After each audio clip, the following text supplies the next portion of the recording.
Hello friends, চলে এসেছি সন্ধ্যার সময় বাড়িতে। আমার বাড়ি এখানে, বলছিলাম যে শ্বশুরবাড়ি বাপের বাড়ি প্রায় কাছাকাছি, বেশি টাইম লাগে না। তাই আমি আর আমার ছেলে দুজন মিলেই চলে গেছিলাম। তারপরে আজকে হচ্ছে শনিবার, ভাদ্র মাসে এই শনিবারগুলোতে তালের বড়া করতে হয়, নিয়ম কাজ যেগুলো থাকে সেইগুলো একটু করতে হয়। সের জন্যেই মা হচ্ছে তাল নিয়ে এসেছিলো, তার সাথে মা নারকেল ফাটিয়ে নারকেল কুড়িয়ে নিয়েছে।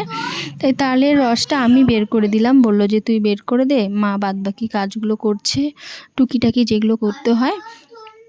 তারপরে মা হচ্ছে পাশে এই মাখাগুলো প্রথমে হচ্ছে গুড়গুলোকে ভালো করে মেখে নিয়ে মানে গোটা গোটা ছিল সেগুলোকে ভাঙার পরে তারপরে এই তালের রসটাকে তার মধ্যে মিক্সড করে দিয়ে এক এক করে যা যা লাগে এর মধ্যে দিতে হবে।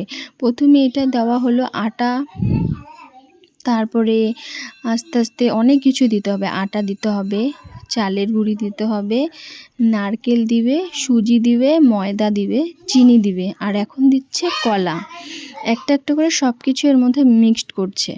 তোমাদেরকে আমি একবারেই সব বলে দিলাম। তারপরে হচ্ছে এগুলো মিক্সড করার পরে আমাদের বিশেষ একটি নিয়ম কাজ থাকে, সেটি হচ্ছে কলার পাতার মধ্যে কলার পাতার মধ্যে করে এই পিঠেগুলোকে দিয়ে সেটি হচ্ছে তাওয়ার মধ্যে ভাজার মতন, মানে সেটাকে ভাজা মানে সেদ্ধর মতন যেন হয়, সেইভাবে তোমরা ভিডিওর মধ্যে দেখলেই বুঝতে পারবে। এইভাবে অনেক বাড়ির নিয়ম থাকে করার।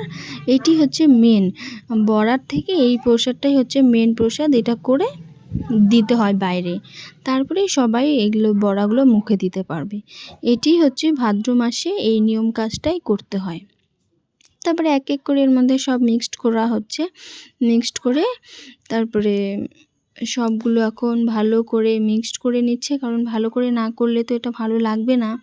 এটি কাজ হচ্ছে মা করে দিচ্ছে, আমরা পাশে থেকে ভিডিও করছি।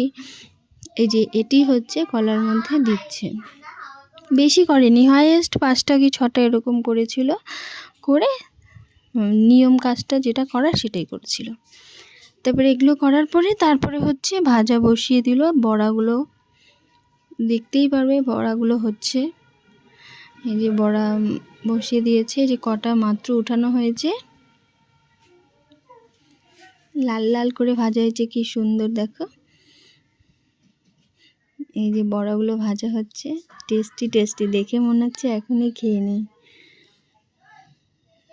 অনেকগুলো করা হয়েছে, কারণ আমাদের বাড়িতে যে ভাড়াগুলো থাকে তাদেরকে অল্প অল্প করে ঘরে দিতে হবে। আমি কিছুটা নিয়ে আসবো, আমার বোনকে কিছুটা দিবে, মা কিছুটা রাখবে, এর জন্য একটু বেশি করে করা হয়েছে যেন সবাইকে দিতে পারে। তারপরে যে কমপ্লিট আমাদের বড়া। কে কে বানিয়েছো প্লিজ কমেন্ট করো।